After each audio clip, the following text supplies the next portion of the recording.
Anong age ko siya nag-start? 8. 8, sayang yun. Tapos nakikita ko 1.50.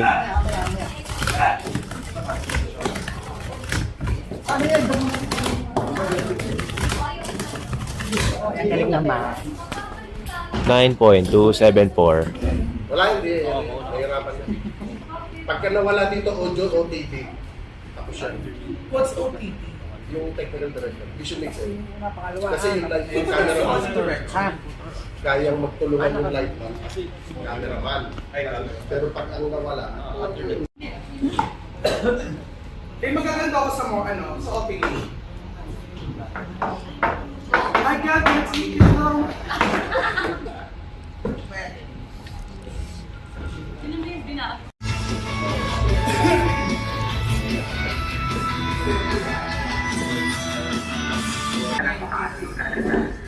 Meron din naman tayong weather advisory kaugnay ng Pagkatapos.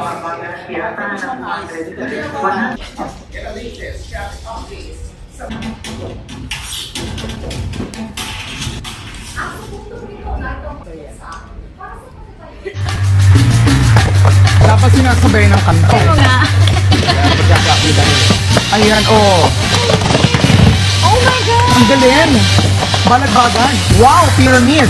Balagbagan. Para sila mga cheerleader. Correct! Yan. Oh my God, ang galing. Oh wow! Ay, ang galing.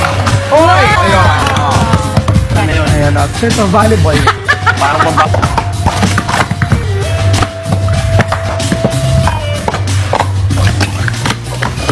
Ang galing ba na naglalaro ka lang talaga? Oo, magaling pa rin si Pero Bernard. sports talaga siya. Oo. Ang game. Hindi control. Yes. Diba? Marunong ka ba mag-control sa mga ganyang bagay? Hindi ko sure. Oo. Hindi ko sure. Feeling ko pag ako yan, tapos hindi ko Oo. na sure. Pang ngayon kailangan mabalik mo sa dati. Okay. Ako to yun. Ayun. Okay.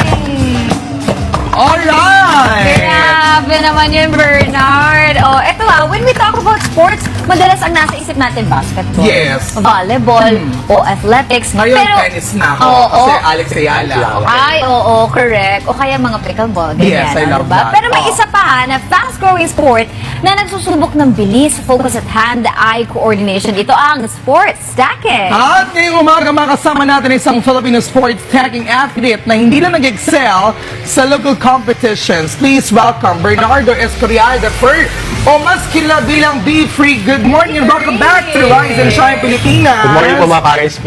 Ayun. Alam mo, sanay na siya kasi parang nakapag-visit na siya dito. sa Oo, Rise and bata Shine. pa lang din, ginagawa niya na yan. Sabi ko, Grabe. buti hindi ka nagsasawa.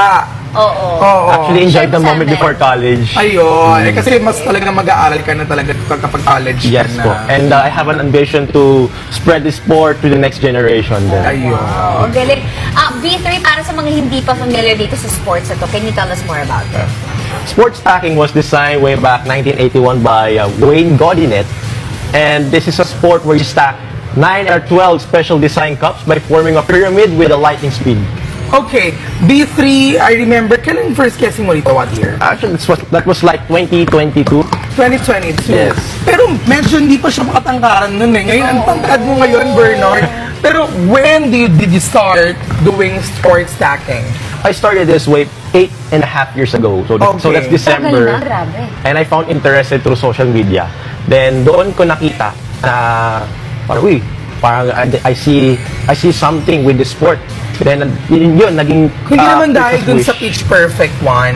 Ay, hindi Dahil sa naman. ginagawa, I got a ticket on my long way run. That was like 2012, 2017. Opo. 5 years. Kumbaga ito po yung naging Christmas wish ko sa parents ko, and nung nag-grant yung wish ko, that's where everything starts. Galing. After that wish, ito na. Yes po. Ginagawa na talaga ngayon. Paano ba yung mga typical training mo para mas mapabilis pa yung pagsastack?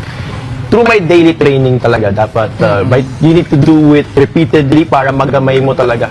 It's what you call the muscle memory. The muscle Sige na, memory. oo. Gusto ko yan.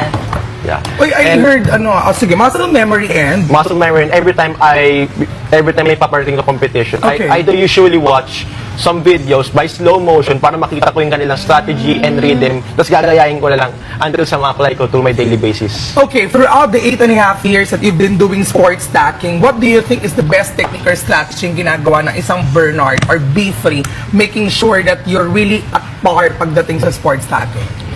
With the characteristic of dedication and patience. Kasi Okay. it takes time talaga to improve for every millisecond. It doesn't happen overnight. It doesn't happen overnight. And even the professional stackers Okay. starts slow, starts as a beginner. So, kailangan talaga continuous yung training natin. Yes po. Uy, ano ang dami niya awards. Yes! You bagged several awards at the WSSA 2024 Asian Open Sports Stacking Championships in Malaysia. So tell us more, anong pakiramdam, marepresenta ang ating bansa and coming home with these achievements? Going outside the country po, it feels like it means a lot na ma-feel na i-present yung ating flag, no? Parang kailan lang po, nangangarap lang po ako sa room ko na sana maging part ako ng Team Philippines. But God made a way to exceed more kaysa sa wish ko. Na-elevate pa niya into Na-elevate, more. yes Ang po. galing. Ayun. Eto na nga, speaking of mga awards na yan, meron ka bang mga plans or may mga upcoming na competitions sa sasalihan? Oo. Ay, Suporta natin. next year po, meron pong sasalihang competition which is the World's 2027 in Malaysia. Ayun, Malaysia ulit. Curious ako, ano to, timer? It's a virtual display timer po. Okay, Ayun. sige. Siguro, Eto, para na lang sa mga gusto mag-try nitong sports na to, ha? Any advice for them? Same as a while ago, start slow. Don't hesitate to watch some sequences, how to do the proper sequences, then just buy the proper equipment such as mat, timer, and cups. okay, sige, simulan mo na. Go! Wait, Okay. kailangan may timer tayo. Timer. Oo, para Okay. pressure is on. I'll try to Okay, do two kunyari nasa colors. Malaysia ka. Yun. Okay, On the red. spot. Alam mo, gusto ko blue. Pwede ba blue? Kasi Magkakaiba ba sila? Magkakaiba po. Magkakaiba? Ah, talaga? Yes Okay. po. Iba talaga yung feeling kada yung mga textures. Okay, I got a feeling. Oh, sige. Alright, then, timer starts now. Alright, and habang Ang galing! ginagawa niya po yan mga ka-RSP, it's on the Rise and Shine Pilipinas, B3.